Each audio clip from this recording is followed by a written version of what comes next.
Okay, let's see. Hopefully this is going to work this time. Hey guys. All right, it's working now. How are you all doing? I think it just suddenly started working. I know that it's 1:19 and we said we're going to appear at 1:30, but it's okay. We're just going to wait for everyone to join us. I'll place this link. And if you guys could help me tell your friends that we're here, that would be wonderful. Tina, hi, Tina. I'm sorry. Yes, I think it's working now. So let me go ahead and place this on the Brain Health Revolution page too, so people can actually start seeing it. Here is the link to. All right. Dean, do you want to go ahead and start talking? Because Shirley Ann and Tina and everybody's here. Hi, everyone. Hi, lovely people. I'm not going to repeat that same story again, but it's, the general idea. Maybe nobody heard you. Maybe nobody was there. Maybe. Yeah, okay, yeah. So I'll tell you this. There's lots of questions to answer. So we know that you guys scheduled around 1 to 2 o'clock. So we understand that some of you might have to drop off and maybe see the video later. We completely respect that, but we might have to go a little later than 2 o'clock. Yes. Our time, California time, just to make up for the lost time. Yeah. Yes. And the other point that I wanted to make was that the Neuro Academy, which is a platform for courses and certificates and coaching and coaching teams, as well as CME and CE education, that will be starting this coming week. So for those who want to get courses around the NeuroPlan, as well as CE and CME credits if need it, or certificates, and those who want to get coaching and be part of the coaching, that the venue will open up as well. And we're very excited because many of you guys will be working with us on our non-for-profit, on the community side, where we are actually doing pretty well. We've got one major national grant, and we're building on that as well. So we're so glad that this approach, as opposed to a myopic one pill, one vitamin, or vitamin concoction approach, is getting some momentum. We have had some really good partnerships building up with Us Against Alzheimer's, where they are actually seeing the value of the community side of things, and others, many others. So you are our ambassadors. You are our frontline people that are going to help us make this a global movement. For us, that's the main thing, to bring brain health to the communities. Absolutely. So with that, we can start with the questions, I guess. I'm going to wait till 1:30, and maybe we can have a general conversation until then, so that people could actually join us. But thank you so much for your questions and for being here with us. We truly enjoy each and every question, and I'm really excited that you guys are feeling comfortable to share, some really challenging questions with us. Yes. So, I want you to realize we're not your primary care physician, so we can't give you advice. We are developing an online clinical presence called brainhealthinstitute.com.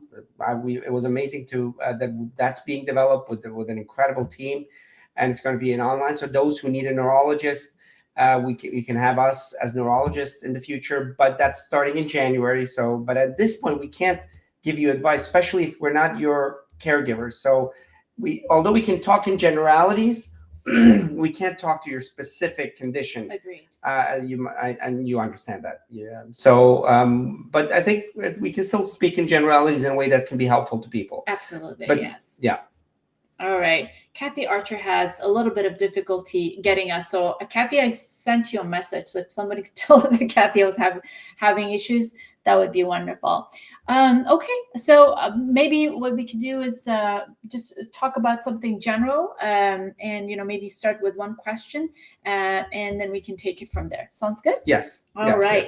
Yes. So perhaps we could start with maybe Kirti's question, because I see that she's there. Is she there? Yes, she is.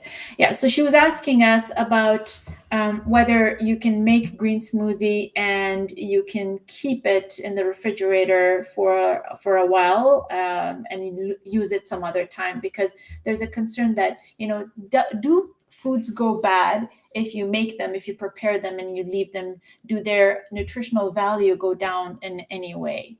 can we make extra green smoothie and store it in the fridge for next day, or does it lose its nutrition? So I can speak to that generally. That question actually can be distilled to the idea that do foods change over time? Right. They do.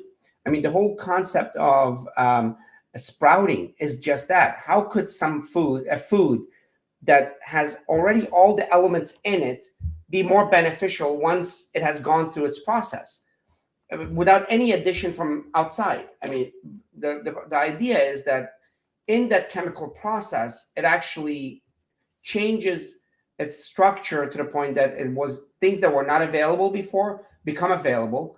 Things that had a certain kind of structure change their structure over time through the enzymatic processes so that they're more healthy. So that general concept is very important. I know that we just passed it off, but it's important to know that time, even without addition of anything external, especially with food, can change its chemical structure and its benefit and harm profile. Yeah. Lots of foods like that. We know that as bananas age, there's increased benefit because of availability, because of the glucose being processed, so it's more available nutrients and everything else. The anti-nutrient component of plants can be altered over time, whereas just letting it in the sun or in water or in different environments can change that element. And as I spoke about sprouting as well. Same thing with foods that you leave in fridge. The other side is actually more likely that over time things can go bad. Of course, if it's left outside, bacteria and other fungi, not so much viruses, but bacteria and fungi have an incredible ability to find their way into food when it's in room temperature and alter it for the negative. Even in the fridge, that can happen over time, or they can degrade and break down. Foods can break down. There is denaturation. There is these, things of that nature that can break down over time. Now, with green juices and things of that nature, same thing. Yeah. If you leave it even in the fridge for a long time, it can actually become altered and distorted. Not for the better, but for worse, for most of the time, because of the enzymatic processes that continue, and the benefits actually degrade, especially things that have citrus and acidic characteristics. The citric. So remember that in higher acid levels, which actually low pH, or alkaline states, which are higher pH, they break down products. Yeah. Higher pH or alkaline states have more OH. Well, I'm not going to get into more detail, but they are electron givers and electron takers, so they can actually break down products and ruin their benefits. Yeah. Same thing if it's in an acidic environment, like things that have lemons and limes and citruses and things of that nature. So yes, over time things can go bad. Now, the time period varies depending on what kind of nutrients or elements are in that food, right? If there's a lot of citrusy products and a lot of chemicals that are going to interact, yes. So the general idea is, especially with liquid states, which means that they are more likely to interact, they're mobile, that they're going to turn bad quicker, just knowing that. Yeah, absolutely. All right, perfect, excellent. We have 3 more minutes for everybody to join in. So briefly, you would say they do change over time, and most likely it's going to turn bad. And what time period depends on the elements in it, but I would say that more than a few days is not. I wouldn't drink anything that's more than a few days. I think a week is too long for green juices. Right? But Kipti said just a day or two. So I think just it should be fine. That talk, I did for a day or two. Nothing goes bad in a day or two. Yeah. No, a day or two is just fine. Absolutely. We actually make smoothies, and we store it. We sometimes freeze it. I freeze it, and then by the time I get to work, it's melted. Especially Aisha freezes everything. I would freeze myself sometimes too if I had to. But yeah, so it shouldn't actually affect its characteristics. Yeah, much. But even freezing can alter things, right? So there are foods. This is the little nuances that we can actually learn from each other. Freezing is a great way to stop the metabolic processes from going forward. Freezing is a great way to stop bacteria or abate bacteria altogether from degrading or destroying foods. But freezing can also alter foods. Absolutely. Yeah. All right. Okay, I think we're on giving track to- and we have lovely people. Thank you so much for joining us. For those of you who just joined us, I'm sorry about the glitch that we were having. I think just YouTube decided not to really focus on us at all, and it was sending the information somewhere else. But I'm really glad that we're online and we're with you all. Thank you so much for the wonderful questions that you sent. I typed up some of your questions, but bear with me if they're shrunken, because we can't really post all of the questions at the bottom, and I wanted you guys to see it so that you're aware of what the conversation is. All right, let's talk about this next question. And there were a couple of questions that addressed this, and it was about low-dose aspirin. A recent study came out that showed that low-dose aspirin may not be as effective for prevention of heart attacks and strokes as it used to. And we have a question from our lovely friend who said, please share your views on daily aspirin to prevent heart attack or strokes in women 60 plus. And there was another question that was similar, to show that, what do you think the risk benefit of aspirin is? And I know that you were reading about it the other day. Yeah. So again, the general feeling when people deal with science is, oh my gosh, they're changing their mind again. Science isn't perfect. We can't rely on.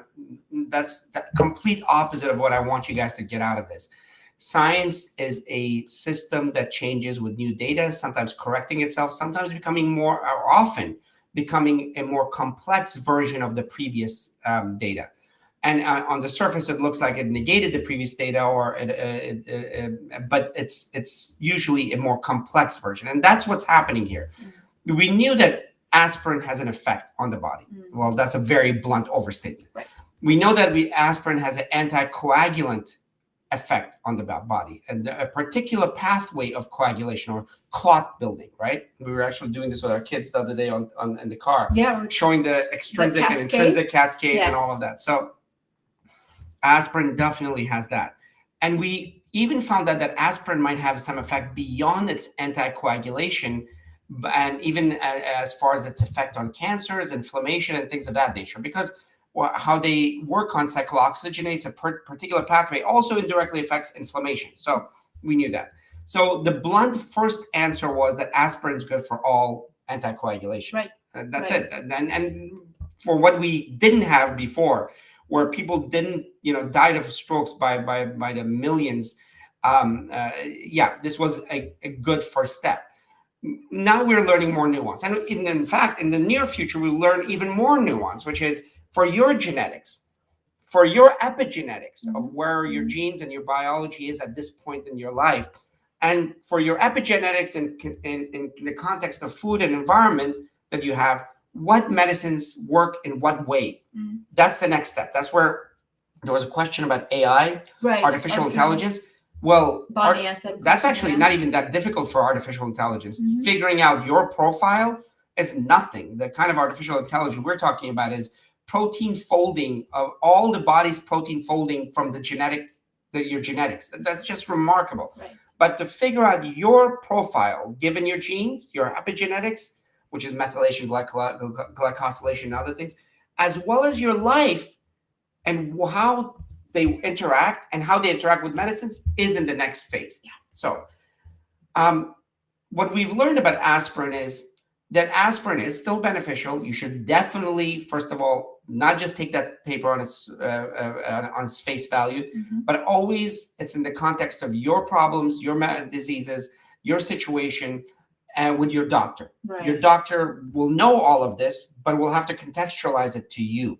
That's critical. But what we found is that the blanket statement that we used to make, which is aspirin is good for you, period, can't be used anymore. True. We know that for certain populations who haven't had strokes or haven't had a heart attack, especially if they're older, taking an aspirin might actually be more harmful because of bleeding risk.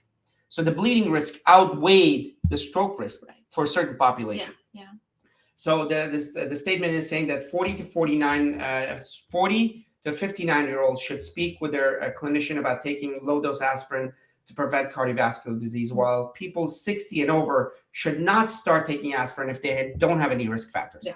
The last part of the sentence, if they don't have any risk factors, that's very few people after the age of 65, 60. So realize that has to be taken into consideration.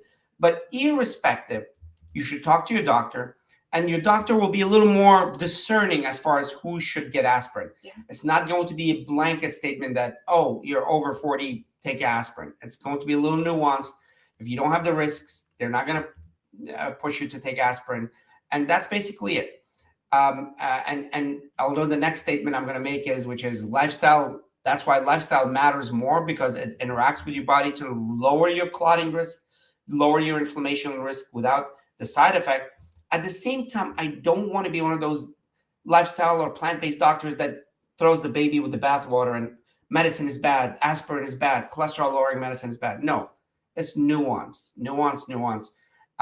We've just learned a little more nuance that for certain population who don't have risk, they don't have to start on aspirin. Yeah. But definitely start on broccoli. Or maintain broccoli. Yeah.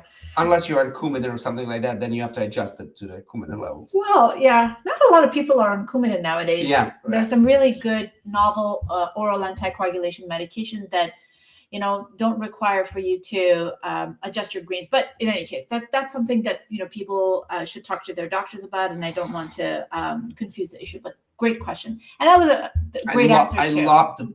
I lobbed it to my stroke specialist, so I gave it to you. No, that's fine. All right, so here's a question.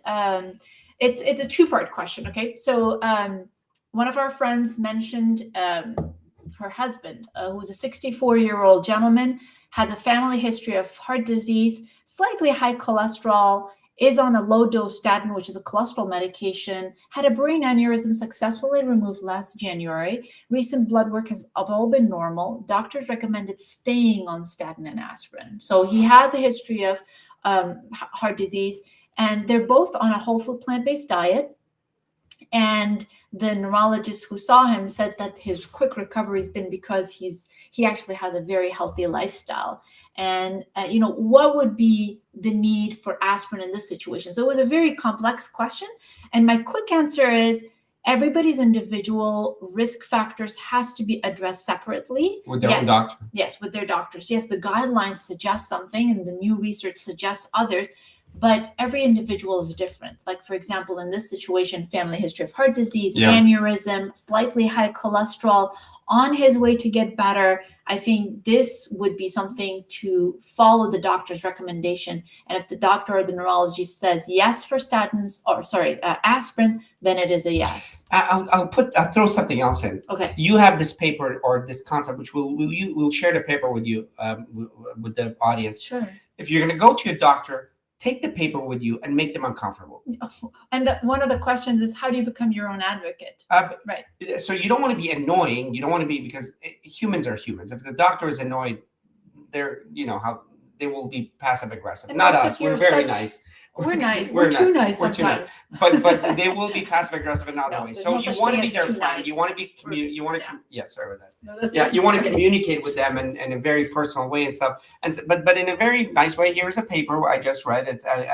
I've spoken with other doctors who say that this is an important concept. Would love your feedback, and I know you can give me feedback later through my charts or through some other communication system that you might have with your doctor. Yeah. So give them the paper, very friendly way, and then if they're a good doctor, they will not mind at all. I learn from my patients so much. I learn from you guys all the time.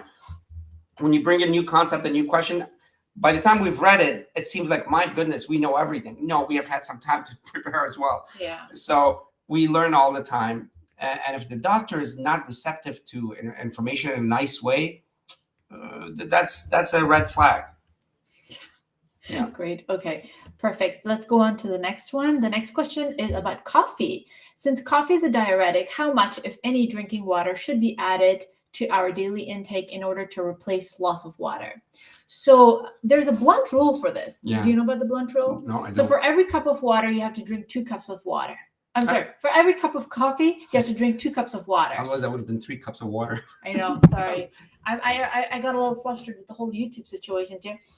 Breathe deeply. Yeah. Mm-hmm. So for every cup of coffee, you have to drink 2 cups of water, which means that coffee essentially takes twice more liquid from your system. So you drink a cup of coffee, there's probably not a lot of liquid into it. It gets rid of all that fluid and it gets rid of an additional cup of water. for the same amount from your body. So yeah, for those of you who drink a cup of coffee in the morning, or for every cup, just add another cup of water. And but it also that's the general rule. That's the general rule. But yes. depending on your kidney function and Exactly. all of that, it's going to matter as well. Another thing about coffee, it's also a cathartic, right? It makes bowel movements. For sure. Absolutely. I mean, the adenosine receptors. It's a powerful cathartic. Yeah. Yeah. So it just kind of moves your bowels. Yeah. Okay. All right. So let's jump to the next question. The next question is, I was told that vitamin D3 helps to prevent COVID infection, 5,000 units daily, to be increased to 10,000 units if positive for COVID. Any thoughts on that? That blunt statement right there, I although I can't speak to that in the context that you're giving it to me, but I would say no. There's nothing that's going to prevent. It's going to, but I think you meant lower the risk. Yes, if you're not just vitamin D, if your vitamin levels are appropriate, you're eating healthy and all of that, your risk goes a little lower. We don't know those numbers as much as some of the plant-based doctors and lifestyle doctors are making grand statements. We don't know the totality and the true nature of that relationship, but we do know that people who are healthier, who are, their vitamin status, the nutrient status, the food they're eating, and all of that is in order, that they are able to resist the infection, and then also the course of the disease is less cumbersome, let's say. But vitamin D specifically, I don't know if there's been any valid studies that would make this kind of a specific outcome statement. Yeah, absolutely. Yeah. Okay, great. Let's move on to the next question, which is about allulose. So allulose is a sugar alcohol. And one of our friends wanted our thoughts on allulose versus monk fruit versus stevia. And how do you make a healthier hot cocoa? So allulose, just like erythritol, some of the other sugar alcohols, it's a safe one. It has been studied, unfortunately, in animals and for a long time, and it didn't seem to cause much trouble. As far as comparison of allulose with some other sugar alcohols are concerned, they're essentially the same. So sucralose, erythritol, inulin, allulose, they all belong to the same family. And the biggest side effect in some people was gas and gastric discomfort, but that's after eating a whole lot of it. So close to half a cup of allulose can cause some gas. And I'm pretty sure, I don't think anyone would eat half a cup of allulose in a day. You probably will put like a couple of tablespoons in your drinks, or, in a dessert. Speaking of drinks, a healthier hot cocoa. Well, hot cocoa is really easy to make. What you do essentially is you get an unprocessed cocoa powder or raw cacao, and you mix it with a plant-based milk. I think cashew milk tastes very delicious with in a hot cocoa. Oat milk also, if you want to reduce the fat and the calories. But you want to mix the cocoa powder with your milk cold, because once you heat it up, it starts clumping up. So what I do is I have a small little whisk. I whisk a tablespoon of hot cocoa with a cup of oat milk or cashew milk, add a tablespoon of allulose or monk fruit because you want it a little sweeter, and you just whisk it. You can add a little bit of cardamom or some chili powder or some cinnamon to give it some flair. Do you think that somebody's had experience? You. Our daughter Sophie loves hot cocoa all the time. Yeah, so Aisha has lots of experience. If you want to make it thicker, you can actually blend a date in it instead of allulose, or you can blend some bananas. I've actually blended some raspberry in the hot cocoa and just heat it up, and it tastes so good. It gives a hint of raspberry along with the milk and the cocoa powder. So yeah, you can actually experiment with it and see how it turns out. The trick is to mix everything while it's cold and put it in a saucepan or microwave it and make it warmer while, giving it a stir every once in a while. I hope you enjoy it. Makes me hungry when I talk about food like that. All right, next one. Can you recommend any sweetener alternative to monk fruit, erythritol, and stevia? My stomach doesn't seem to like any of them. Do you consider food concentrates, apple, beet, etc., bad sugars? No. First of all, they're not bad sugars at all. You can use applesauce. You can use beet puree in your desserts or in your food all the time. They're not bad at all. And we want to reduce processed sugar in the NeuroPlan program. You can't afford to have processed white table sugar added to your food. That's why monk fruit, erythritol, and stevia, they provide us with a beautiful alternative, which pound for pound, measure for measure, looks the same, tastes the same, and has no calories in it. That's why we use these. But if you have recipes or foods that could potentially or allow for pastes, fruit paste like applesauce or beet puree or date paste, go for it. They're not harmful at all. Obviously, if somebody has glucose intolerance, insulin resistance, or raging diabetes, then cutting down on any kind of relatively processed sugars, whether they're in the form of sweet fruits or date paste and things of that nature, is important. And you need to work with your doctor to figure out how much is okay, how much is not okay moving forward. But for the rest of us who are healthy, who have good glucose regulation in our body and are not suffering from insulin resistance, fruit pastes and beet purees are excellent sources of sweetness in your foods and recipes. Next one, in the stress article, remember the biological stress and Yes. the one that talked about allostatic and the load, the stress load. Allostatic load. So this question refers to that article. You posted the author, and the author gives a passing glance at CpG methylation. So the whole methylation process of how DNA is repaired. And this friend's family member has undermethylation. So it's a condition where methylation doesn't occur very fast. I don't know how it's tested actually. And the person is also suffering from depression. And the article stated that patients do not respond to antidepressant drugs if they have undermethylation. So that science has been overstated. We're not there yet. The whole concept of methylation is not a binary concept. There are times that methylation is, depending on gene sequence, the wear in genes and the change over time, methylation can be a positive thing, methylation can be a negative thing, depending on lots of variables. So it's not a monosyllabic, holistic thing, good or bad, methylation. So it's more complex than that. And then to associate it to a specific thing like depression and then antidepressant medication, I think we're ahead of ourselves. Right. The direction is right. That's the direction we're going, figuring out who's epigenetic, everybody's epigenetics and their history of epigenetics and their relationship with medicine.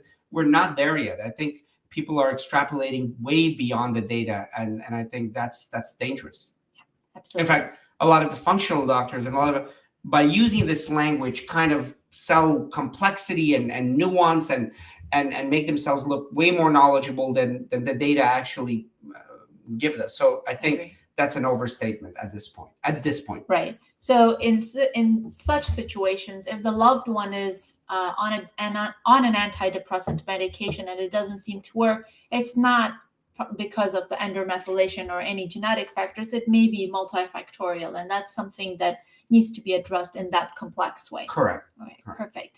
All right, let's talk about this other one. I really like this question. It's about food combination. The question was, if you eat starchy vegetables, so say, for example, a potato, and then a fat, so say, for example, olive oil or butter in someone who's not really careful, does the fat sugar get stored in the body for later, as in the fat you eat is the fat you wear? So, I did some research on it. Do you know about it? No, I'll let you listen. All right. Yeah.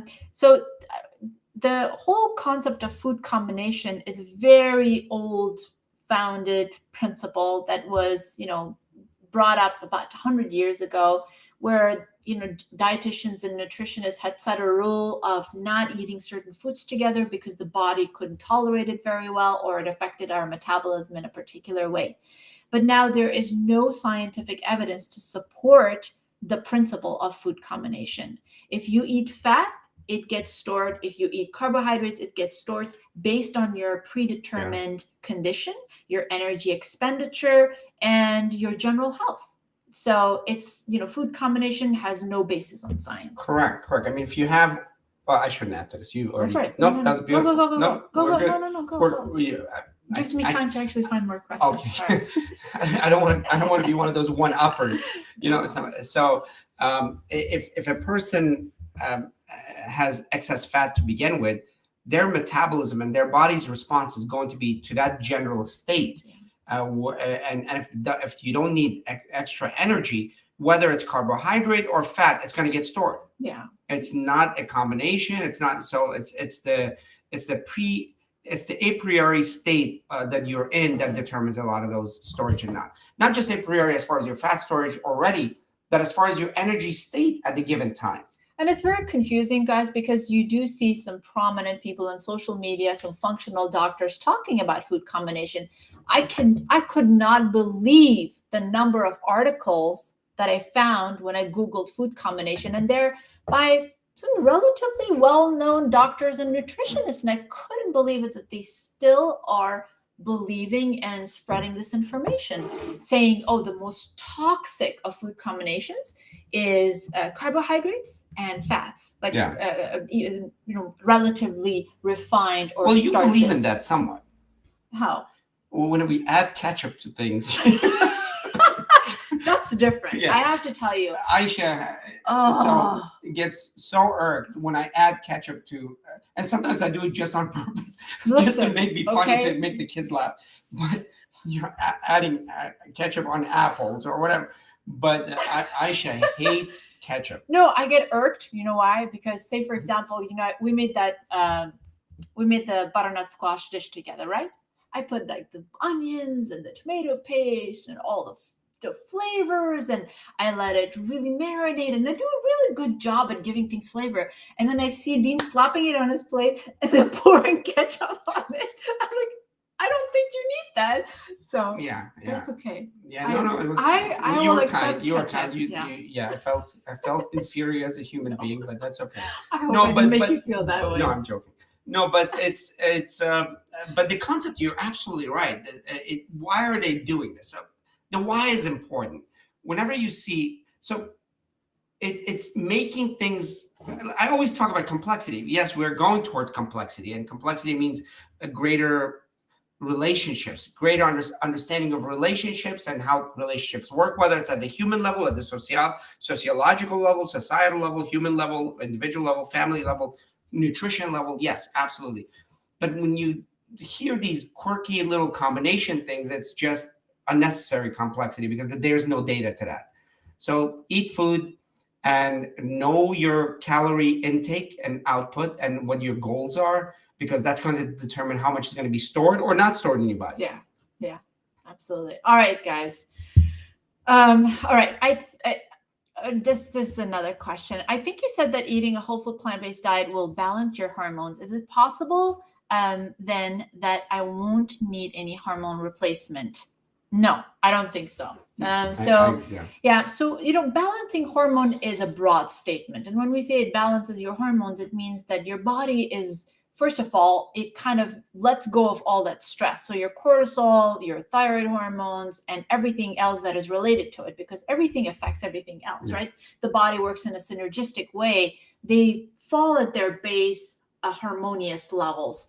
But as far as hormone replacement therapy is concerned, us women, we definitely have to talk about hormone replacement therapy. And again, this is not one rule that applies to everyone. It's not a cookie cutter approach. Like, for example, we have some evidence that women who go through early menopause, if they start hormone replacement therapy, their risk of cognitive impairment later on is actually lower. But it doesn't depend on the type of hormone replacement therapy. It actually has a lot to do with the timing as well. So it's really important for you not to let go of that concept and make sure that you talk to your OBGYN and your family physician about the need for hormone replacement. This actually is a very, really interesting concept, because a lot of times in the health world or lifestyle world, we kind of start believing that if you live a whole food plant-based diet, you will never age. No, aging happens. Yeah. Menopause will happen. And menopause is a state that has significant consequences on the body, good and bad. I mean, changes in the body, significant change, let's just call it. Yeah.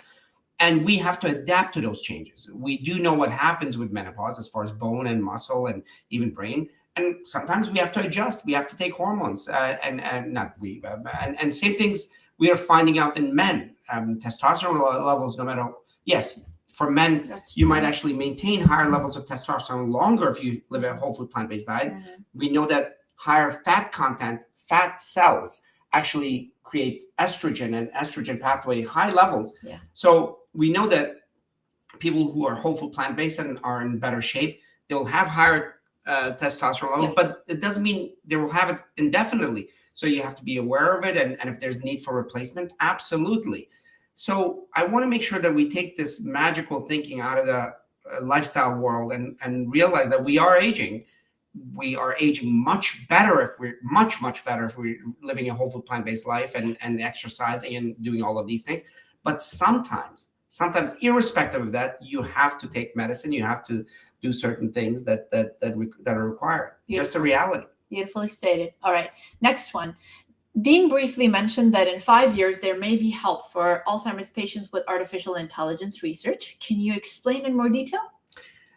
There's a lot of detail. Actually, Alex and I, and he's taking the lead, and I'm working with him, and then of course the whole family. But about AI and brain health, and in fact, when he was 13, he actually published an abstract.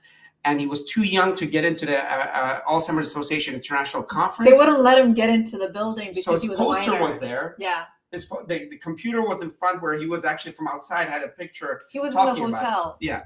He was in the hotel and he was Zooming his presentation for everyone who was passing by in front of the poster. That was the cutest thing. And now we're doing a paper on that. AI, we're incredibly optimistic about AI and artificial intelligence ability, and also large data analysis. I mean, our capacity to analyze massive, amounts of data, as well as in an iterative way, in a corrective way, what's called machine learning way, where it corrects and finds and tests, is going to be so massive that in the next 5 to 10 years, I think we will have discoveries of so many diseases that as humans, we wouldn't have done by ourselves. Absolutely. And it's because of the power of our immense data processing power and intelligent data processing power, not just blunt data processing, but correcting through artificial intelligence and finding the right direction of science, the right direction of research, and finding the answers. One thing that I recently read about is that fairly soon we'll be able to look at the genetics and then reconstruct the proteins from that. Imagine that. I mean, because the proteins are three-dimensional structures, and their structure is dependent on the hydrophobic and hydrophilic and all these things, which means how they're folded, depending on the amino acids. All of that at that level of complexity for each human being would be able to program. Yeah. I mean, just remarkable. So I'm very optimistic that Alzheimer's. Here's my prediction. I think the cure for a lot of the diseases that you all of us right now are aware of, Alzheimer's and multiple sclerosis, lots of cancers, the answers are going to come from artificial intelligence. Yeah. When these large databases are thrown into the machine, and it can process billions and trillions of pieces of data in a second, and then do it intelligently, and they'll give us answers. Yeah. So I'm that optimistic. We can give you more detail. In fact, one time we'll bring Alex to give you, and he's very well spoken about this, to give you a little more information about this. Maybe he can actually talk about his research. Absolutely. Yeah, absolutely. We'll have him over. Okay, perfect. That was a great question. Thank you. All right. This question is by our lovely friend Cassandra. So it was a long question, so I had to put a brief there, but I will read out what she wrote.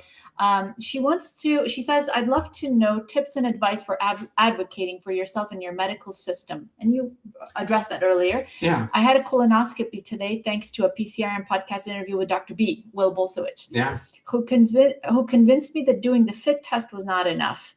And the procedure went great. The doctor even said, you must have a great diet. Good. But I had such a hard time with things like the IV. I say, my veins are very, very small. I need the smallest needle. I'm never believed. Then after 2 nurses and lots of pokes in blood, they even, they end up using the baby needle because your veins are very, very small. They just didn't listen to her. This kind of thing happens to me with blood draws, etc. But in general, I look to anyone in a healthcare setting as an authority over me. And I don't really know what my rights are or a better way to advocate for myself. I'm going in for my annual checkup next week with my doctor, and I'm bringing your suggested list of labs, and want to be able to have that conversation properly. Yeah. The culture is changing rapidly. I'll tell you how proximal, how close we are to a very draconian system. Just a few years ago, whether it was surgeons or general doctors, treated residents worse than you can ever imagine. I mean, demeaning, degrading.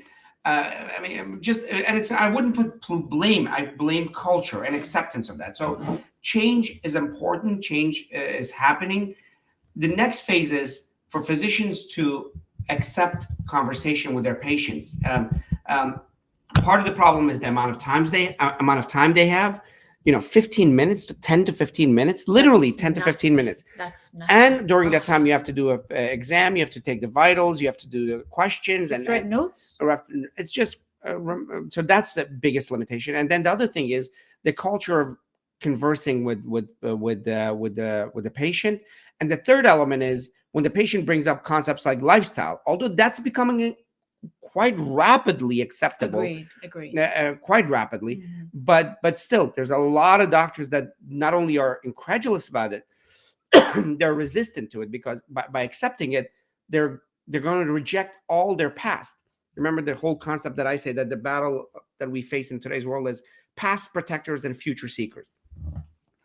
A lot of times you protect the past because you've invested so much in the past that even if it's a wrong past, you invest in it, you protect it at any cost. Doctors more than anybody else are doing that. Remember, 4 years of college, 4 years of medical school, 4 to 7 years of residency, fellowships, and then for us, MDs, PhD, all that. So all of that towards treatment only. And now somebody's coming without any education, with saying that, check lifestyle. That just is disturbing to most doctors, that all those years we did the work, and now somebody's saying that lifestyle is as important. So there's a lot of resistance, and that's going to change. The more of you, in a very nice, kind way, with the appropriate paperwork, going there and saying, we think that, the American Pediatric Association, the American Family Practice Association, we were just honored because we just wrote a huge review for the American Family Practice Association that's going to be published there. So all of the family practice doctors will know about prevention and neuro. Yeah. Tens of thousands. So going from those practices, saying American Family Practice Association says lifestyle is important, these labs should be checked.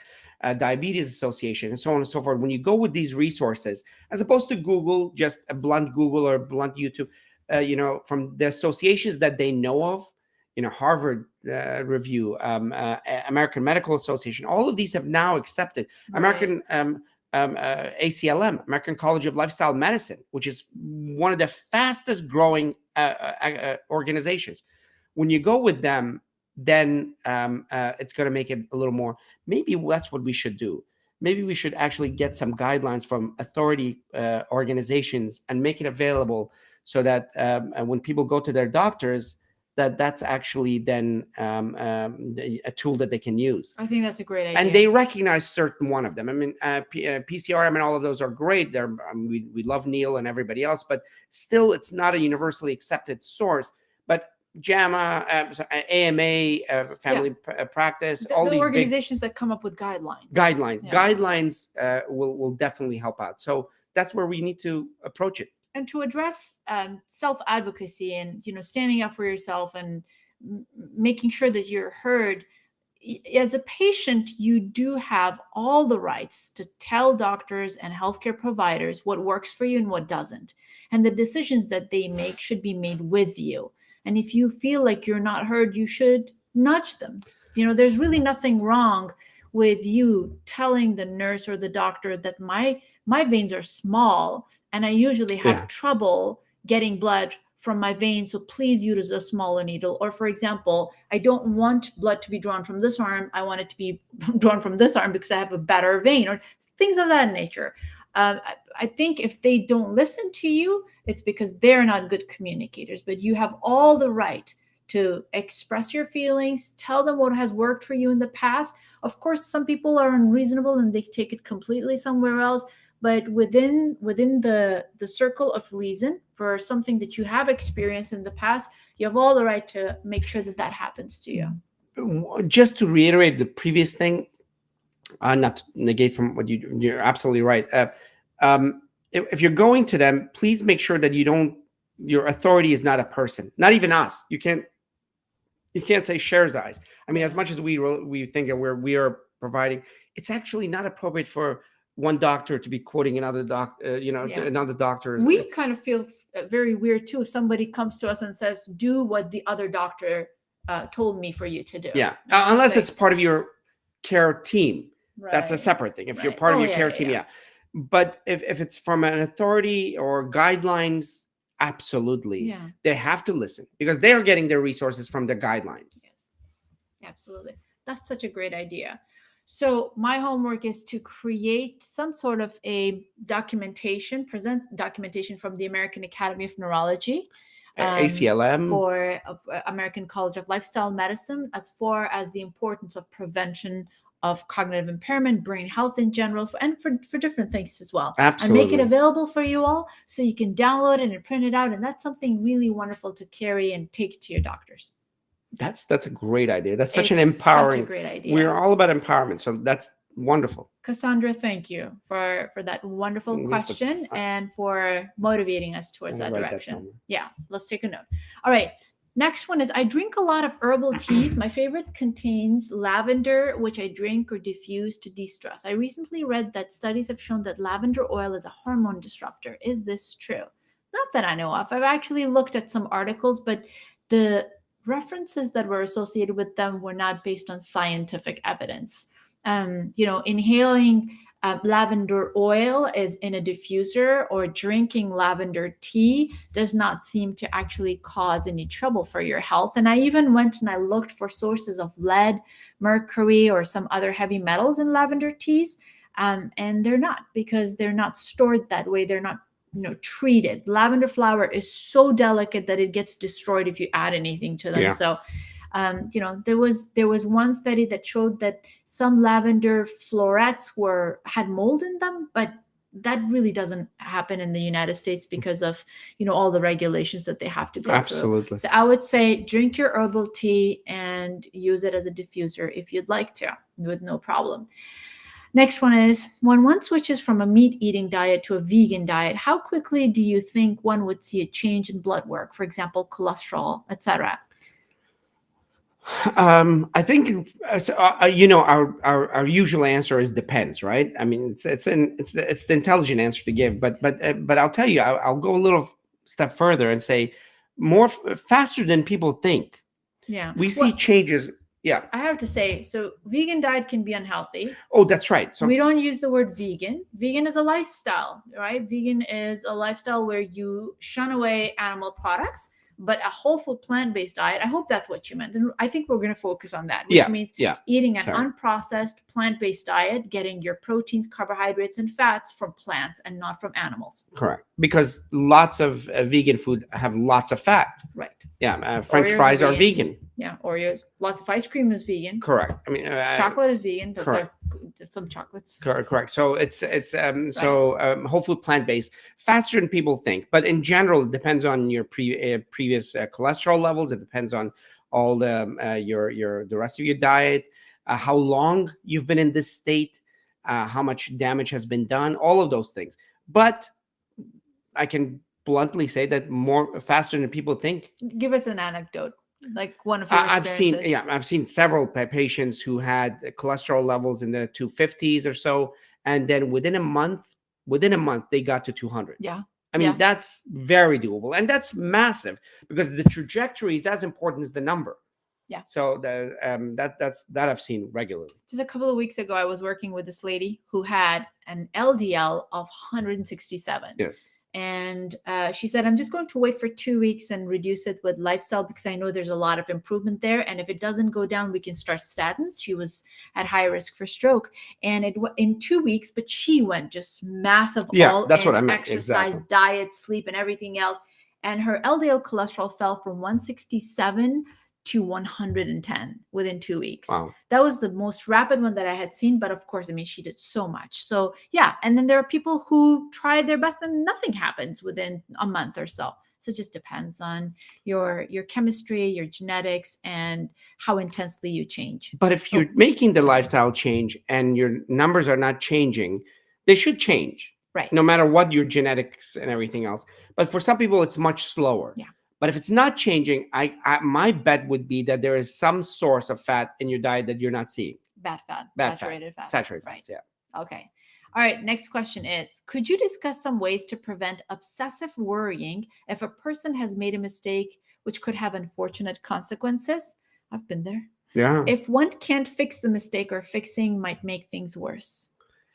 Well, for somebody who is really out there, and I try to live courageously and fearlessly. So I say sometimes I say things, and you guys have seen this, and afterwards, like, oh my gosh, I might have hurt their feeling or something of that nature. And it happens. But the general idea is most people know that my intentions are great or are good, and or I do certain things that are consequential from in that work. So. The way to look at this is, and it's almost like a philosophical question, isn't it? Yeah. I look at it from Carl Sagan's perspective, the little blue dot. I mean, whatever your perspective is, whether you're religious or not religious, our existence in this planet. I mean, sorry, this is a little tangent. This is good. not, it's not vitamin C or vitamin E or something like that, but to me, it's such a magical thing that in the infinity of space, maybe multiverses. Just yesterday, we were talking to the size of this universe. Our galaxy, which is one of billions, if not trillions of galaxies out there. Actually, there's a number, I should know this. Galaxies out there. Within our galaxy, millions and millions of stars. Within those, the amount of time it takes from one end of our galaxy to the other end for light to travel is 200,000 years speed of light. That's one galaxy within a universe of billions of galaxies. And we're here for a finite period of time, infinite impossibility of existence in infinite time. It's not even 14 billion years of the universe. It's probably multiverse of infinite time. And we're here. You're there. We're here. We're talking to you. I mean, it just makes me emotional. That's beyond magical. That's beyond magical. Having that perspective that I'm here, it's a magical moment. For me to worry about some word or missing something or losing something or even get my car getting stolen, it's just such a waste of that time. So that perspective, we actually have that statement about, this little blue dot. We are magical beings in this infinite time and space, and that gives you perspective. Then aside from that, the bigger vision of your life, the little vacillations and turbulences within that bigger vision is part of the whole scheme. If you're not experiencing turbulences, mistakes, aberrancies, vacillations, then you're really not pushing for that ultimate vision. So because it's really easy to stay status quo, but also you're not making any change, any delta, any signal in the infinity of time and space. If you want to make signal, you have to take chances, you have to take risks, you have to make mistakes, overtly or not so, and enjoy that part of it. To worry about that is missing the bigger picture. I don't know if it even touched what you were trying to get to, but that's my perspective that usually calms me down and gives me not just solace, but joy, absolute epiphany.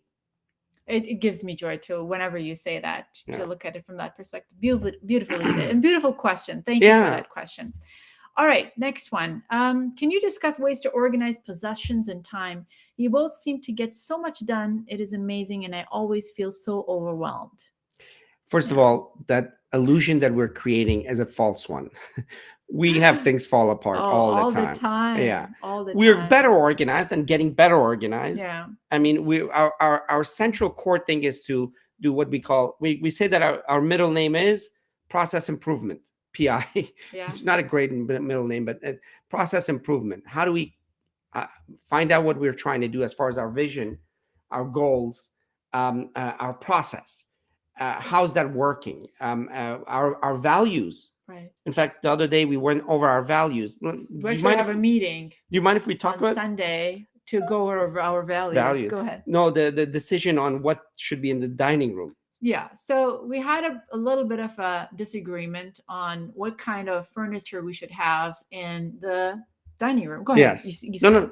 So it's an unusual dining room. It's actually not a dining room. yeah. So Aisha is the courageous, amazingly courageous, but and she was saying, let's have a formal dining room because we will have really important people come and sit. I said, you know, if people come to us, to our home, and if they judge us by our furniture, then we've done something wrong as far as the kind of friends we have or people we invite.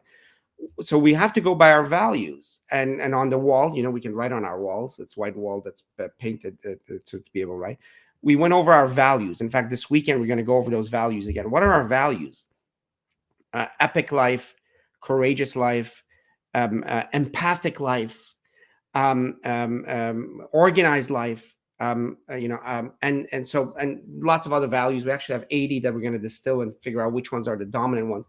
But none of that is traditional. Everything is about courage and process and a way that keeps changing with the changing time, so that we can actually, you know, move the process forward in a creative way, right, out of the box way. So finally, we decided that our table, which is a ping pong table, is fine. We got dartboard, we got a basketball thing, and the chairs. We're gonna have dinner on our ping pong table. That was the agreement. Yeah. So the kids also, they had a big say in this. Yeah, it might not be the traditional thing, but we make mistakes all the time. We mess up. We invest in people because we're very, very trustworthy, and then we get burned, and it's okay. We have enough latitude to withstand. And then the universe opens up. Little side thing. We've started this Restore Her Voice for Afghan women, but also world women around the world, to try to empower them. Aisha is a CEO. And then these amazing other women from State Department that have joined, and all these remarkable people. And we've raised huge amounts of money to help these women. And then all of a sudden we get called from really important people from Silicon Valley that the women are in trouble in Afghanistan, but imagine what the LGBTQ community over there, it's death. If they're even hinted that it's death. And yet all these amazing people come to us through email. We're going to cry now. It's opportunities, possibilities. You jump in there and try to be there. You make mistakes. Organization is not perfect, but if you have a process improvement system where the vision is clear, not clear, there's no absolute clear vision, but ultimate thing you want to achieve and have it a little bit measurable, achievable, and all that, you know, and the process has a direction, and you keep addressing the process and correcting it. That's beautiful. Yeah. Don't fail life with false perfection. Number one way people fail themselves is false perfection. That's how they stop doing things. They don't take chances that, oh, this is not the right. No, live it, make the mistakes, process, course improve. Sorry. One of the things that took away a lot from my life was the fact that I always felt overwhelmed. You know, I went to New York for 2 years to do a fellowship, and you know, there was so much going on. Wrote 2 books, raising 2 kids, and you know, we were not raising a husband. You're my best friend. But you know, there are times when it just kind of seems like, okay, so do I even have control over everything, or is it just like, you know, me watching a movie and everything just passing me by? And then you realize that you're the main character of that movie, that you actually determine how things happen and what happens around you. And, you know, from a neurological perspective, you suddenly realize that you only have finite amount of focus and attention, and you just prioritize.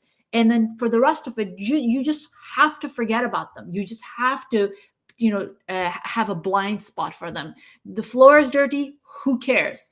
You didn't make your bed in the morning. Who cares? You know, didn't clean the bathroom sink for a week. Who cares? Nobody's going to really care. The things that you have to focus on, the things that spearhead your growth as a human being forward. And then for the rest of it, just don't really care about them at all. Beautiful word. The things that spearhead or push your existence, your higher existence in this plane is what's important. Right. Making the bet is important, yes, but if there are 15 other things that are much higher in the scheme as far as that lifting you in this plane of the universe where you can lift others with you, that's the important part. Where you can lift others with you, oh my goodness, that just gives meaning, value, joy. We cry about joy all the time, but we get teared out about the community, LGBTQ community, Afghanistan, not because we were sad, no, because we love and the fact that we're in a position that we can do something. Yeah, we're actually looking into for everybody. So yeah. Okay, so it's been an hour. What do you want to do? Let's go on. All right. For those that we understand that if you have to drop off, we love you guys so much. We just want to make sure that we address all of the questions. Today we went a little emotional and psychological as well. Yeah. But we'll get back to But it's lovely to be connected with you, and this is going to be recorded and available for later watching. Okay. So love you guys. If you want to drop off, we totally understand, right? Let's go into the next question. Yes. All right. I've been reading that we should breathe through our nose during intense aerobic exercise instead of mouth breathing to get better results. Is there any evidence for that? There's no evidence, but ordered breathing is important. We're not aware of our breathing patterns, so that can become disorderly. It can become it's enough there could be enough disorder that the carbon dioxide and oxygen cycle can be altered. I've said this many times that one of the main reasons that people come to an emergency room with these sensations of anxiety and tingling around the mouth and fingers is because they've been hyperventilating and the exchange is not proper. So they've retained carbon dioxide. Yeah. And that creates this hypercapnia, hypoxia, which causes the numbness, tingling, and everything else. That's the overt picture of it. Imagine what it's doing long term if you're not breathing properly. The value of mindful breathing is not in the fact that it will calm you down that moment. The value of it is making you aware of your breathing, making you aware of your focus, making you aware of your biofeedback, gives you control over your stress. And then you can take that state into everyday life. It becomes a habit. It should become. It should be inculcated into your daily existence once you become aware of that state. That it should be part of your. For example, right now I'm talking.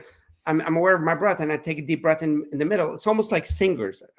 Coming from somebody who's got no musical background, but I saw my daughter being trained by this amazing teacher. Yes. It's all about breathing while you're singing, where after a while, you're not even aware of this controlled breathing. Absolutely. It's beautiful. It really is. Yeah. It really is. Beautiful answer, Dean. Okay. Next question. I made the Omega muffin, but substituted wheat flour for oat. They seem dry, not very sweet. Will the oat flour and a riper banana make a big difference? I think this is Bonnie. So Bonnie, the Omega muffins are not very sweet to begin with.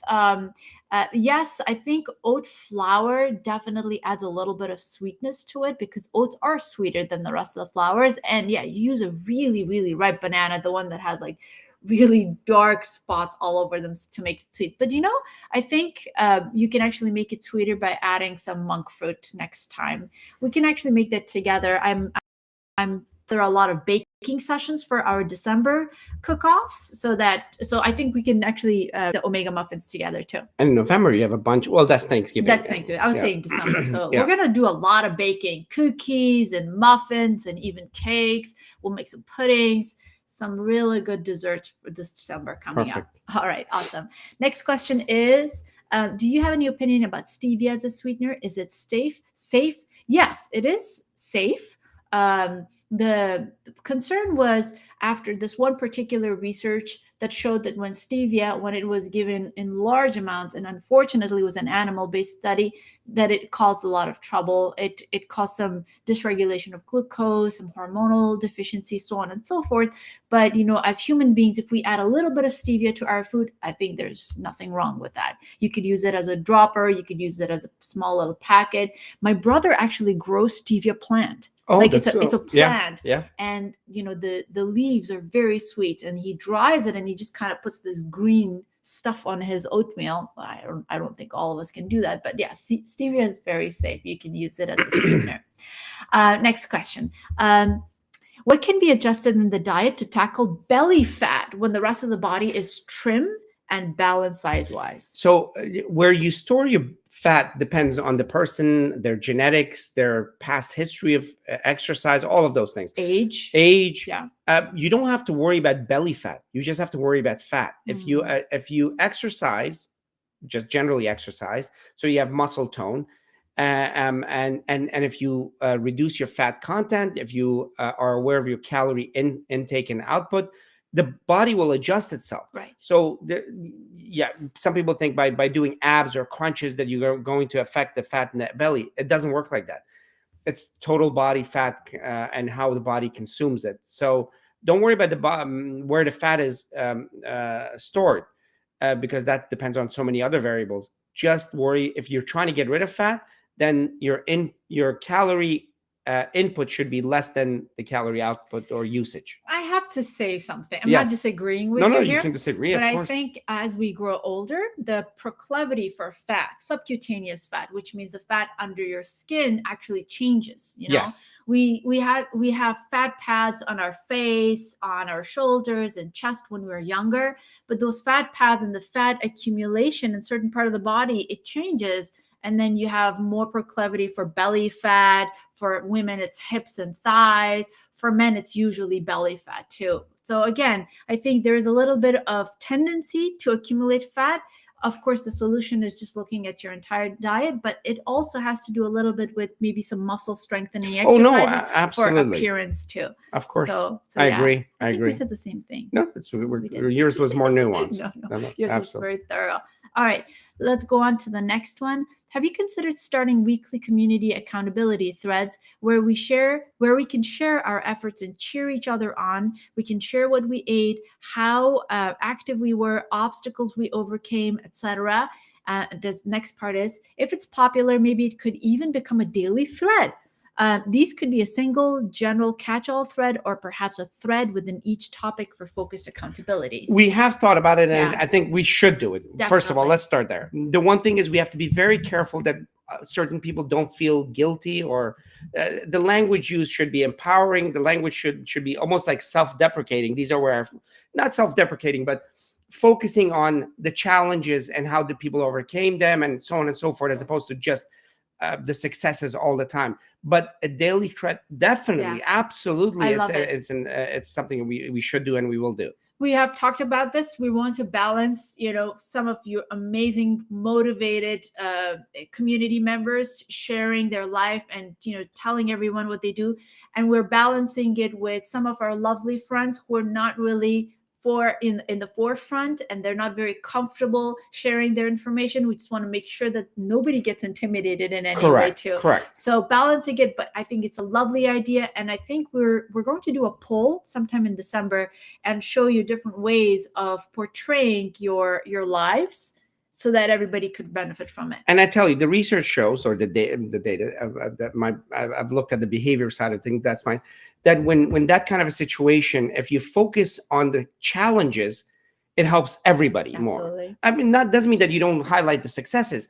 A little more focus on the challenges gives people who are more on the introverted side or are on the first stages of behavioral change, more impetus, like, oh, everybody's having challenges, Right. even the ones that are having successes. That actually becomes motivating. Kathy loves that idea. She struggles with accountability, and she really likes the idea of daily thread. So yeah, absolutely. We'll definitely make it happen. We just have to structurally see how it fits with the rest of the BHR. Absolutely. Thank you so much for that wonderful idea. Next question. We're going to need you guys as coaches fairly soon. Yes. We need people to lead the unwind or meditation and mindfulness component of things. We need people to lead the nutrition and the exercise component, and the optimizing or mental activity component. So definitely this community is growing so rapidly, Yes. and we haven't even opened it up completely. That's true. Yes. Okay. What are your feelings on the controversial white potato? Didn't know white potato became controversial. It is. I have a friend on a popular diet that features white potatoes as the bulk of each meal. I think I know that diet. She isn't interested in sweet potatoes, and overall plant diversity doesn't seem to be important to her. She has lost weight, but I believe there's more to food than what is reflected on our scale. I fully agree. By the way, it's the guy Matt. What's the guy? The movie Mars. What's the actor?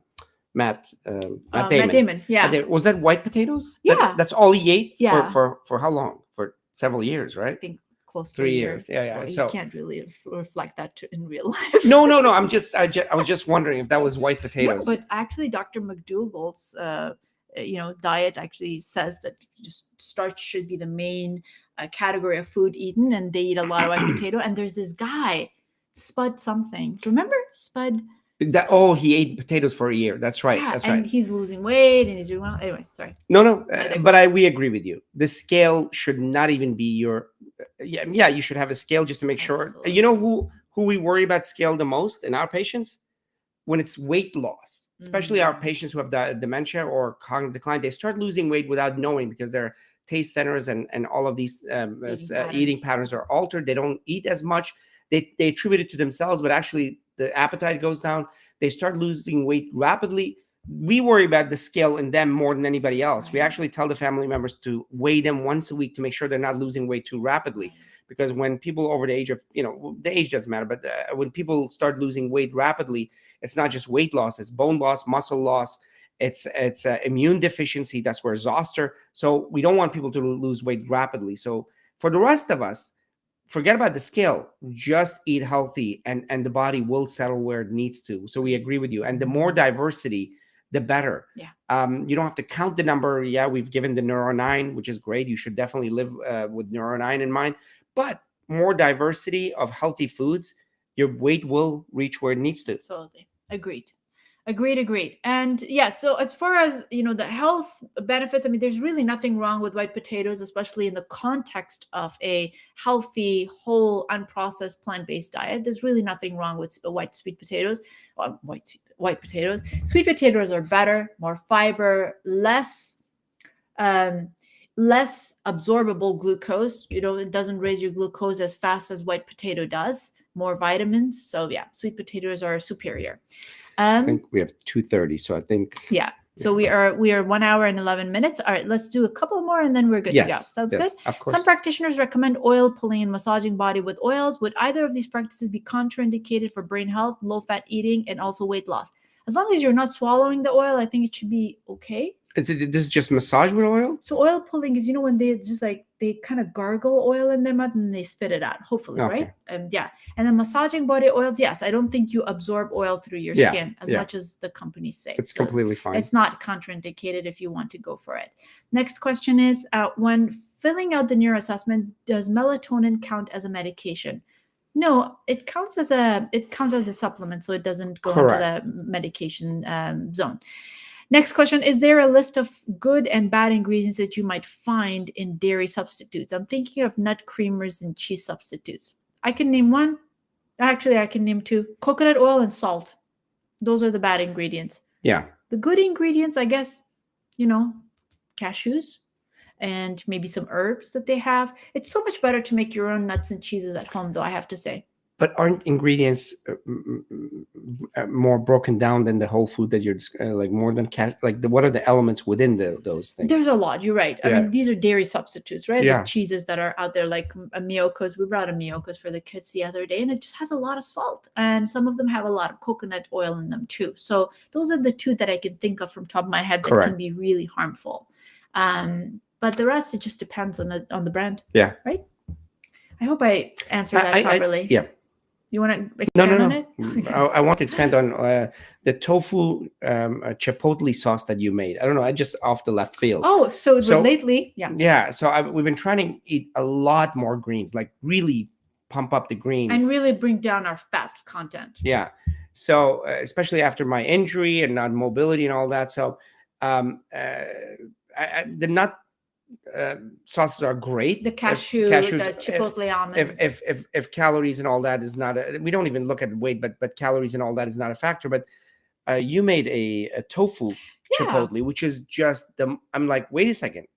If this thing has lower calories, zero fat, right, and is incredibly tasty. This should be the central, I'm just throwing this at you now without discussing it ahead of time. No, But I think it was great. a remarkable dressing that for somebody who's discerning. I know that she said that I put ketchup on things, so it doesn't sound like I'm discerning, but I am.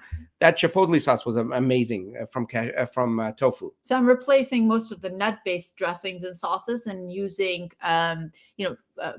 firm tofu, or silken tofu is really nice and smooth, and it tastes so good as a dressing. So that's what I've been doing. Good. If I understand correctly, the antioxidants in garlic are amplified when we crush or finely chop the raw cloves. What about whole roasted garlic that was not exposed to air before roasting? Yeah, it's still great. I don't think that the roasting actually takes away much from the benefits of the antioxidants and the anthocyanin that it has. All right, so we are going to, actually, there are only 2 questions left. Let's do it. I tend to avoid cooking with oil when possible. On the rare occasion I do use it, on the rare occasion that I use it, should I seek out the higher polyphenol varieties of olive oil, or does it really matter? It matters. Oh, yeah, it does. It does. So extra virgin olive oil has the highest amount of polyphenols, or so they say, at least. I think you should go with that instead of anything else. Cold pressed, right? Cold pressed, yes, Cold pressed. absolutely.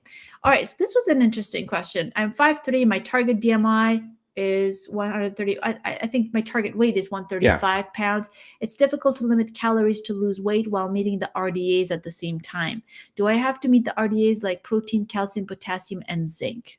So if somebody wants to reduce their food intake and they want to keep a low body weight and not meeting the RDAs, is that okay? Yeah, you should be able to still meet the RDAs by just adding more greens and I think the calorie dense component of your diet, figure what that is. Is it rice? Is it quinoa? Is it, and I didn't know quinoa was so high calorie, or is it nuts?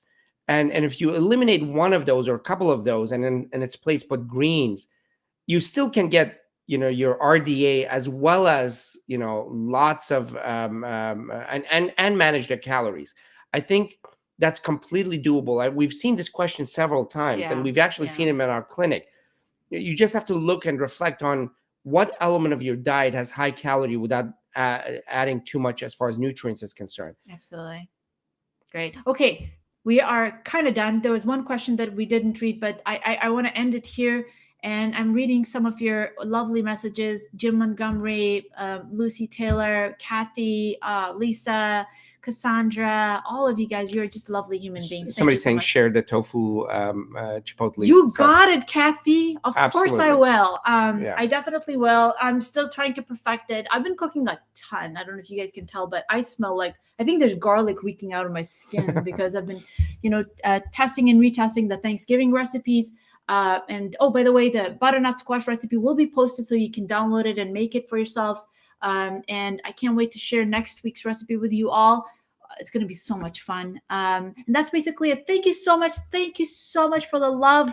You guys are our chosen family. We love interacting with you. Thank you for being here. Apologies for a little bit of a glitch earlier on, but I'm glad that we got it going later. Our technician fixed it. I kind of messed it up too. So that's, that it happens, but so glad that we got to connect. And please go ahead and type in some other questions that you may have under the same thread that I placed yesterday for today's Q&A. Yeah.